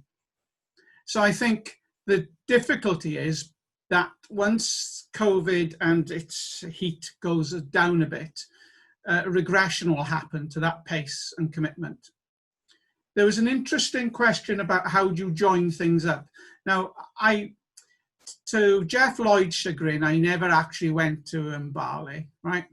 But I would say I was a great supporter. And one of the great things I witnessed for the Pont thing was it wasn't just about medics. It was about a whole panacea of other things, including engineers and teachers. And I'd say if you really want to get to the heart of communities, you can't speak to everyone, but you can speak to local councillors. You can actually go to the to local councillors and actually be persuasive and take local issues and create a parable about what they can do. So for instance, in the Upper Rhondda, talking about water turbines, going back to a technology we used ages ago to create electricity. I would also think very carefully about what would the power be of actually influencing the regional partnership boards. I think that's a really interesting area. And I wonder how many medics sit at a regional partnership board level. In health, we have a thing called an integrated medium-term plan. And if we're really serious, I think environment and the Future Wellbeing and Future Generations Act needs to appear in that IMTP, which is the local interpretation from the health boards about how they intend to invest their money and what outcomes and quality they expect. And finally, one of the biggest mobilizers will undoubtedly be the city deals. That's investment coming in, and it needs to be investment into good rather than more investment into bad. So I think the influencing of our local councillors and our council leaders, in particular the electorate, is really important. It's not trivial, and I think some of the biggest messages from this COVID has been the close working between local authorities and health, which is the first time I've ever experienced it at a level. I've seen it locally, but I can see patterns of great behaviour right across Wales. They are brilliant communicators, and if they get it, then the electorate will tend to get it as well. Thank you, Chris. David, do you want to say anything about that? I know you're not based in Wales, but any thoughts on? You need to unmute. Yeah, sorry. A couple of things I'd really say, reinforce about what Chris has just said. The issue of disinvestment is very, very powerful, hugely powerful. I mean, we did some back of the envelope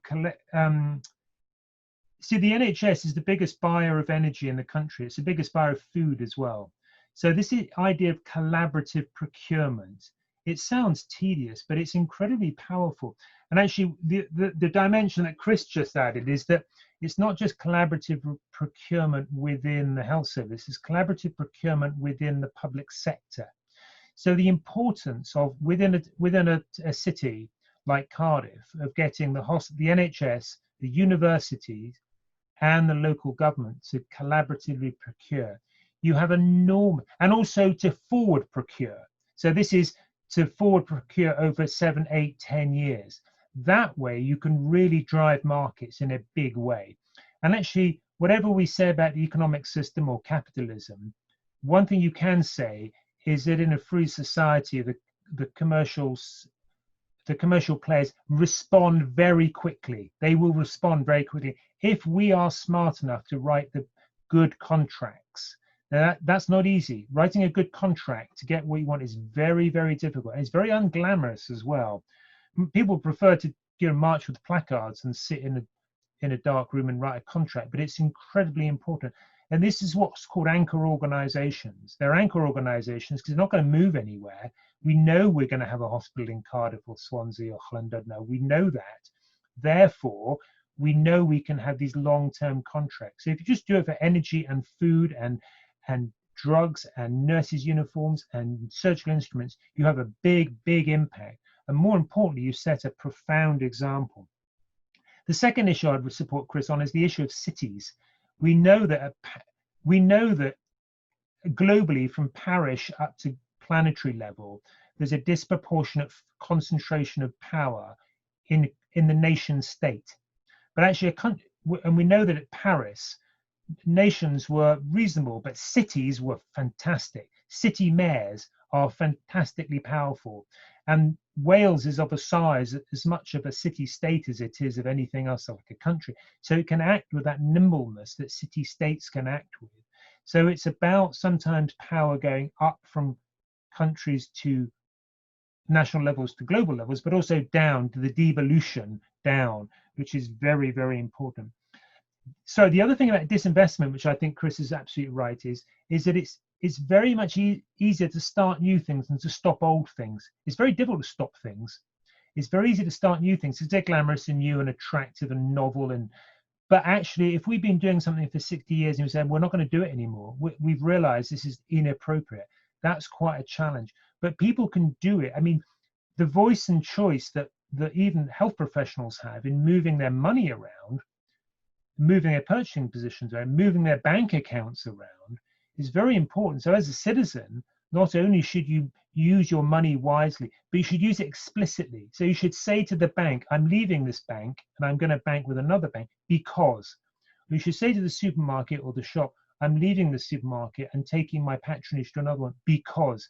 It will have much, much more effect if you let people know politely and reversibly why you are moving your levers, and in this case, money.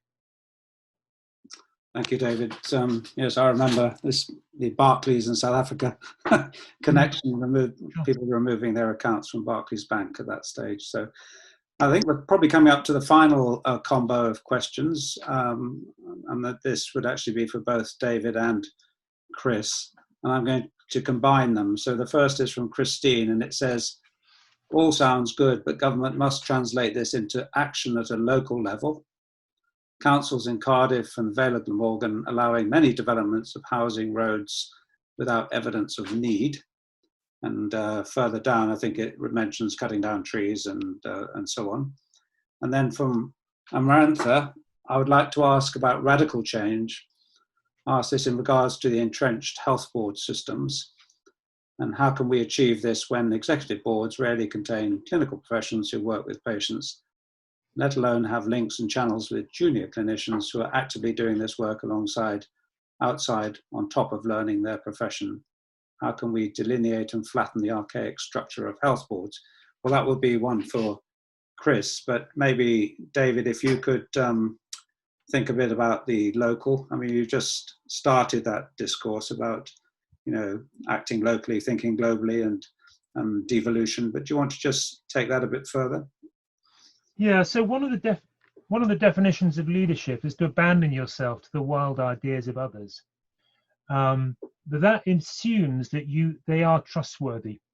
And actually, it's anybody who's a parent knows how difficult it is to let go and realize that actually your children might be making better decisions than you would be telling them to. So this issue of subsidiarity is really very important. But one of the issues I would always advise people is to consider getting political, not necessarily in the elected public office, but even a busy clinician offering their help to things outside their immediate purview. And actually, I think there are quite a few scholarships in Health Education England for people to take time away from the busy clinical situation in order to look at what we call the big picture. And I think that makes much better clinicians, be they nurses or therapists or doctors, in the long run. So this issue of letting go, but also broadening people's horizons, is very important. One of the interventions which many people will know is about citizens panels and about how different democracy can be exercised in very different ways, and often very good ways. There's not an area I'm an expert in, but I think most good examples of leadership, whether it's by a board or whether it's by an individual leader, has often been predicated by having the courage to let go and trust the people you've let go to deliver on certain things. And those people, of course, are much closer to the coalface and know the needs and aspirations of their local communities much, much better.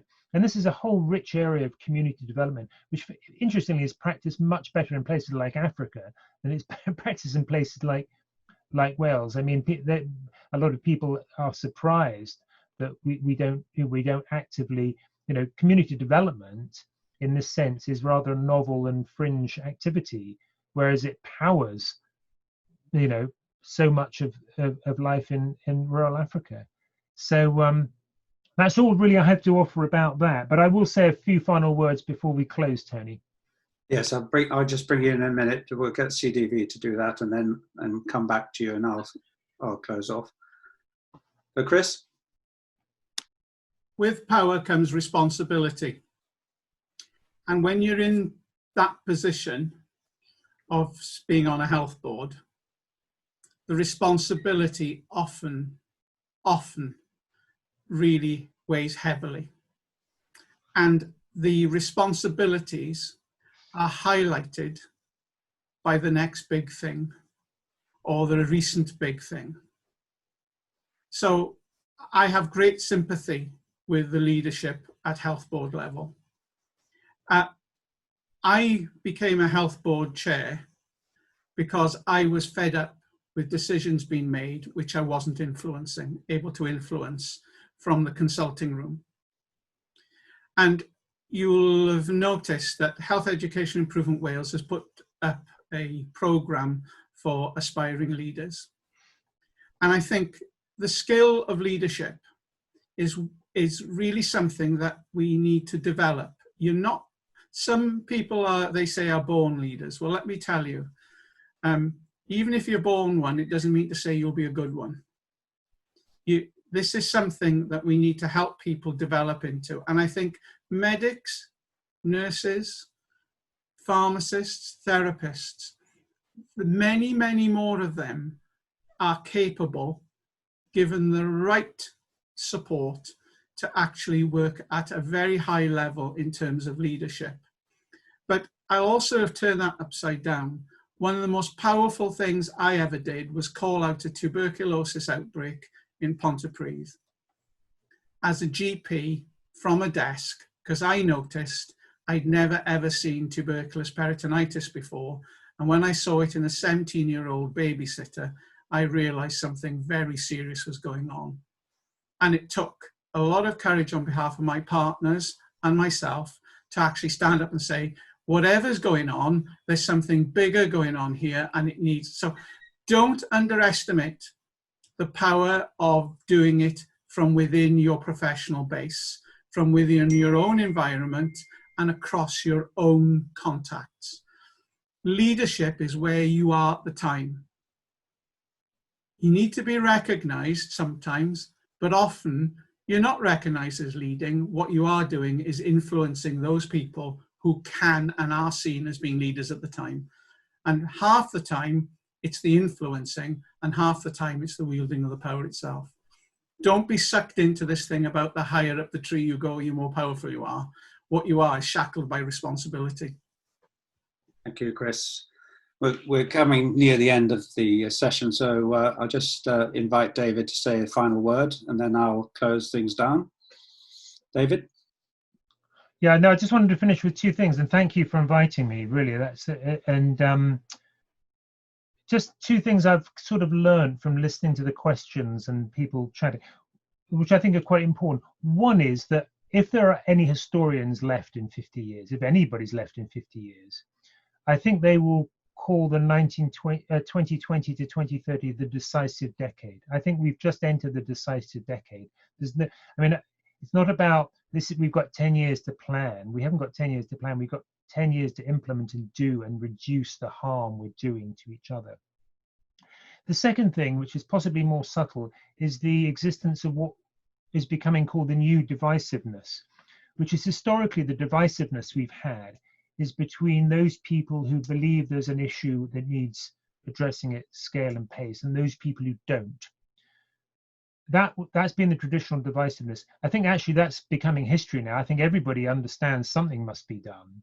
But the new divisiveness is the sentiment that my issue that I'm addressing is more important than your issue. And we fight about which is more important: international development, migration, Black Lives Matters, climate change. And that everybody's going to choose their bag and scrap over the narrative, scrap over the funding, scrap over the importance, scrap over the social media. And that is that's very, very sad, because it's totally unnecessary. And that's why I mentioned people like Mahmoud Bhutta, who said, look, I can understand the whole plethora of issues we're faced with, but I can influence, I have a mandate, I have an opportunity to look at sustainable purchase pathways of surgical instruments in northern Pakistan. Incredibly specific, but it's very important. And I fully respect all the other issues, and I will help anybody I can with the time, capacity, competence I have. But this is my issue, and I understand it fits in to this huge range of activities neatly like a jigsaw, not like a competitive scrapping match.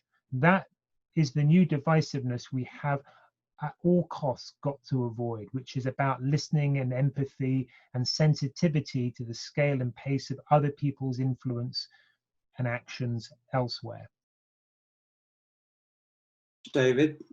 So actually it's now 6 o'clock, so we need to draw this to a close, and I just wanted to reflect on, well, thank David very much for his contribution, and I think it sits very well alongside the previous annual lecturers.